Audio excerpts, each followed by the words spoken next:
Syafiq buat apa tu kat kereta Nizam? Lagi. Syafiq buat apa? Nak pandai Nizam. Ni. Mana? Alamak.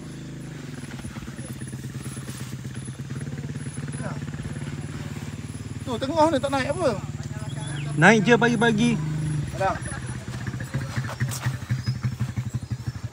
Panaslah. Tengah. Macam kat Switzerland. Cari Mana makeup. rendang Mana dia tahu? Kat pintu. Janganlah marah. Syafiq dah berkicap dah tu.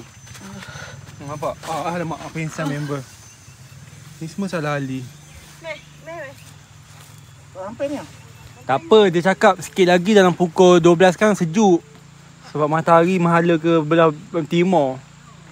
Boleh tak? Oh tu. Oh, ada banyak orang mandi kat bawah tu.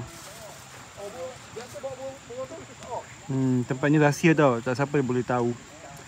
Hanya kita orang je tahu. Sebab tempat ni baru kita orang teroka. Tu tempat salin seluar. Tapi tak tahulah Syafiq boleh ke tak. Syafiq boleh ke Pik? Boleh. Boleh, alhamdulillah rezeki. Okay lah, nanti kita sambung balik part 2. Bye.